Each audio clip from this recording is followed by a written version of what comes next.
College মাঠে, যেখানে বিভিন্ন রকম আনন্দদায়ক মানে এলাকার মানুষের আনন্দ দেওয়ার জন্য বিভিন্ন রকম রাইডের ব্যবস্থা করা হয়েছে। বিভিন্ন রকম এই খাবারের দোকান, কসমেটিক্স আইটেমের দোকান দেওয়া হয়েছে। কিন্তু উনি একটা অপপ্রচার চালাচ্ছে। সেখানে আমরা নাকি জুয়ার আসর বসাইছিলাম, ওটা ওনারা থেকে উঠাই দিয়েছে, যার কারণে হচ্ছে এই এই ইসের এই এই এই ঘটনাটা ঘটেছে। উনি সেটা উনি প্রচার করতেছে, কিন্তু এটা সম্পূর্ণ ওটাই মিথ্যা। যেহেতু থানার থেকে মানে এক বিল্ডিং পরেই আসছিল এই আমাদের এই অনুষ্ঠানটা, এই খানজালি থানাটা কলেজের থেকে মানে এক বিল্ডিং পরেই আছে খানজালি থানা। সেখানে প্রশাসন সবসময় ছিল, সিটিএসবির লোক সবসময় পরিদর্শন করছে। সেখানে উনি বিভিন্ন রকম মিথ্যা কথা বলে এই অপপ্রচারগুলো চালাচ্ছে। এবং সামনে আমরা একটা গরুহাটের জন্য আবেদন করেছি, এখনো আবেদনে আমরা এখনো পাইনি।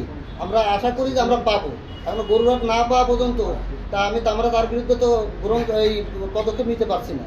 আমরা যদি গরুহাটটা পেয়ে যেতাম তখন দেখা যাচ্ছে আমরা পদক্ষেপ নিতাম, এই অনুসারে স্যারের কাছে বা জেলা প্রশাসকের কার্যালয়ে আমরা একটা দিতাম, লিখিত অভিযোগ দিতাম। কিন্তু এখনও তো আমরা সেটা পেয়ে পারি নাই।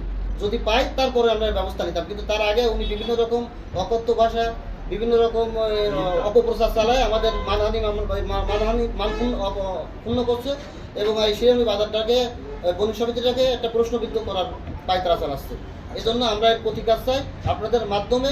এরকম চাঁদাবাজ, এরকম দুর্নীতিবাজ একজন নামধারী সাংবাদিকদের বিরুদ্ধে আপনারা অবশ্যই লিখবেন, এটা আমরা আশা করি। কারণ আমরা ছোটো থাকতে বড় হয়েছি যাচ্ছে একটা কথা শুনে, সেটা হচ্ছে শহীদের রক্তের থেকে সাংবাদিকদের কলমের কালির মূল্য অনেক বেশি। আমরা আশা করবো যে আপনারা এর প্রতিকারের জন্য একটা ব্যবস্থা নেবেন। আজকের এই সাংবাদিক সম্মেলন আপনাদের সবাইকে শিরোমণি বাজার বণিক সমিতির পক্ষ থেকে আন্তরিক শুভেচ্ছা ও অভিনন্দন জানাচ্ছি।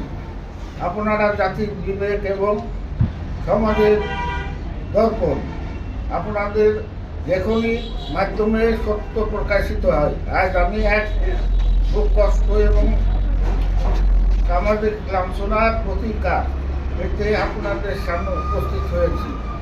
জাতির বিবেক প্রিয় সাংবাদিক বন্ধুগণ, গত 9/5/2026 তারিখ শিরোমণি বাজার ব্যবসায়ী সমিতির একটি সভা চলাকালীন কথিত সাংবাদিক মোশারেফ নামক এক ব্যক্তি সেখানে উপস্থিত হন।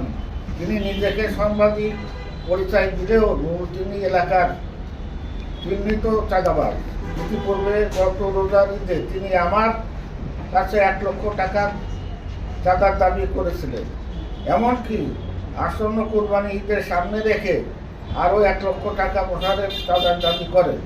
আমি একজন ব্যবসায়ী হিসেবে অন্যায়ভাবে তাকে টাকা দিতে অস্বীকৃতি করায় তিনি আমাকে ডেকে নেওয়ার হুমকি প্রদান করেন।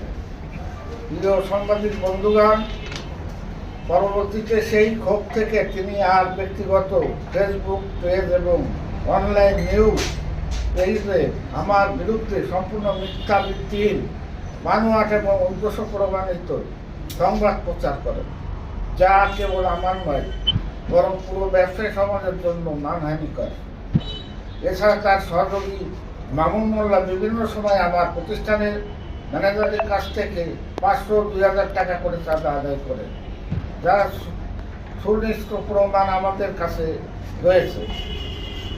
সমাজের দর্পণ প্রিয় সাংবাদিক বন্ধুগণ, সাংবাদিকতা একটা মহান পেশা, কিন্তু মোশারেফ হোসেনের মতো ব্যক্তিরা এই পেশার আড়ালে ব্যক্তিগত আক্রোশ চারিত্র করছে এবং অর্থ আদায়ের মাধ্যম হিসেবে সাংবাদিকের মতো মহান পেশার কার্ড ব্যবহার করে নীরবে চাঁদাবাজি করে যাচ্ছে।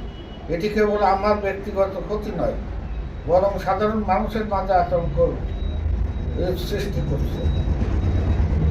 আমি ইতিমধ্যে খানজানি থানায় বিশেষ একটি লিখিত অভিযোগ দায়ের করেছি। আমি প্রশাসনের কাছে বিনত অনুরোধ জানাই এই চাঁদাবাজ ও অপপ্রচারকারী চক্রের বিরুদ্ধে দ্রুত সুস্থ তদন্ত করে প্রয়োজনীয় আইনি ব্যবস্থা গ্রহণ করা হোক। পরিশেষে আমি আপনাদের মাধ্যমে সত্য ঘটনা দেশবাসী সামনে তুলে ধরার অনুরোধ জানাচ্ছি। আমার ব্যবসায় শান্তিতে ব্যবসা করতে চাই এবং এ ধরনের চাঁদাবাজ মুক্ত সমাজ গড়তে আপনাদের সহযোগিতা কামনা করি। ধন্যবাদ। বাজার সভাপতি